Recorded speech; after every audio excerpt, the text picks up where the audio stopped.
Hey guys, what's up? It's Paige. Week 59 of It's Tea Time.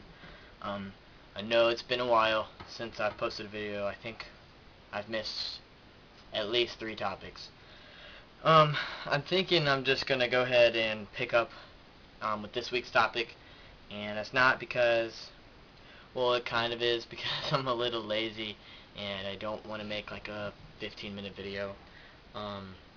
As well as I think all the guys from the previous weeks have done a really good job of touching on all of those topics, and for me to just kind of repeat what they were saying would just be a little redundant to you guys. So I'm just gonna go ahead and jump into week 59, which is about gender markers. This is my favorite. She's very cute. I don't even think I've shown her on my personal channel, but yeah. 59 is about gender markers. So I live in the state of Ohio, for anyone who doesn't know, and I have gotten my gender marker changed on my driver's license. But that is the only thing that I've changed so far. I haven't changed my social security, and I watch Parker's channel as well. I watched his channel before I transitioned, as well as a few other guys, and I saw that he had said in Ohio we cannot change our birth certificate. Not as of right now. There are no laws that say that we can, so as of right now our birth certificates cannot be changed. But I did change my driver's license, and I guess I could show that. Let me see. Let me cover up my address and all that good stuff.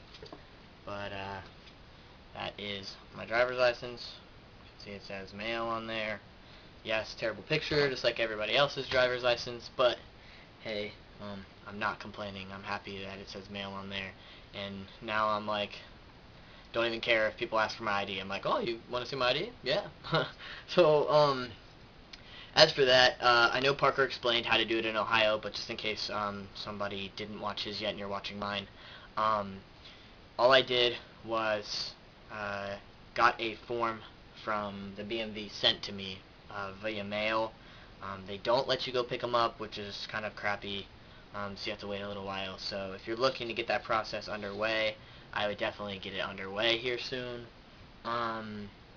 Because it took my form probably 2 weeks at least to come in the mail.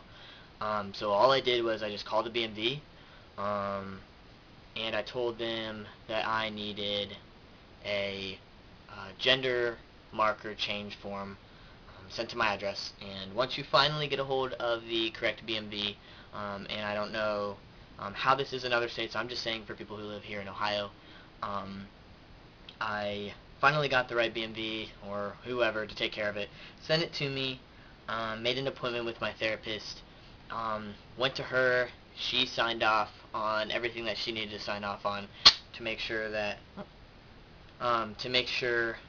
she had everything done or whatever. She signed off on everything to make sure that I could get my driver's license changed. So once I did that, you send that form back into the BMV.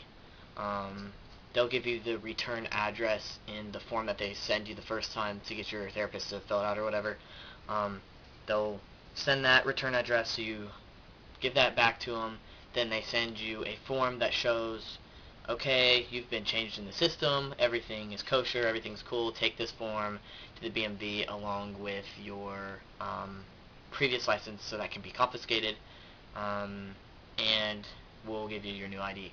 So I went ahead and went to the BMV, and it was a little complicated. The form had told me that I didn't need anything other than the form and my previous ID. It didn't say I needed another form of ID or anything on it. So I got to the BMV, and the women were kind of confused because they had never done anything like this as to gender marker change. They were really, really confused. They wanted me to bring in my birth certificate to show that everything was matching up, but what I was trying to explain to them was my birth certificate didn't match the new gender marker that needed to be on my license.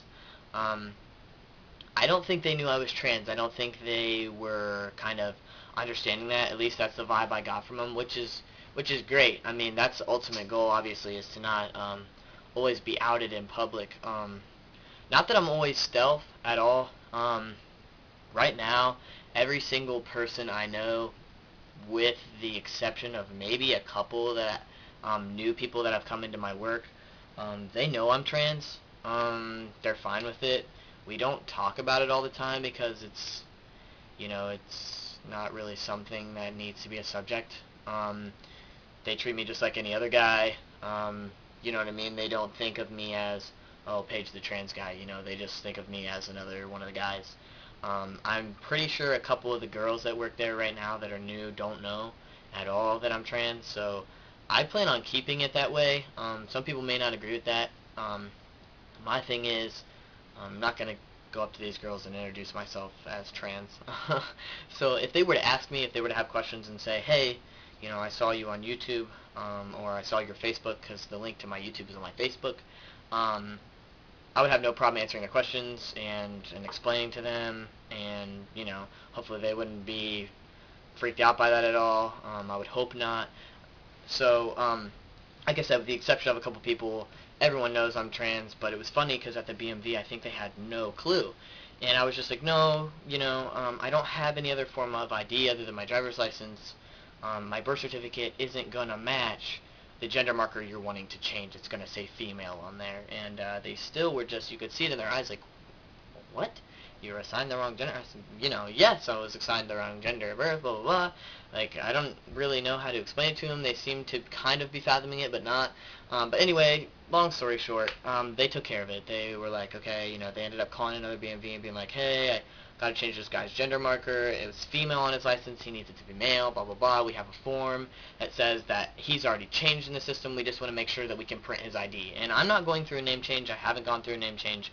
I don't mind my name. I think it's relatively androgynous, even though I've never met another guy named Paige. I've heard of other guys named Paige. My girlfriend has met another guy.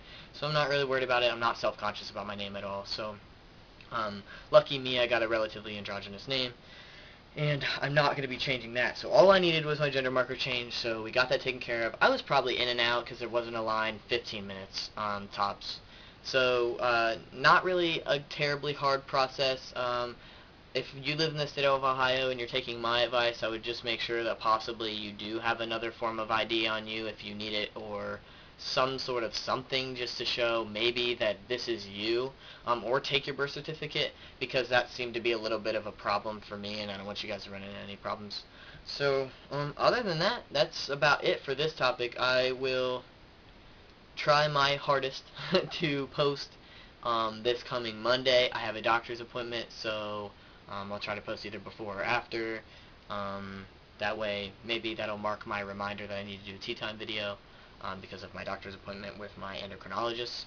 So for now, that's the only advice I have for you guys. If you guys have any questions or anything, ask me or Parker, because me and Parker Parker just moved, but he lived in the same city as me. So either one of us can probably answer your questions a little bit further in depth if you have anything more to add through messaging. So, alright guys, I appreciate you watching, and I will try to see you next week. Alright, peace.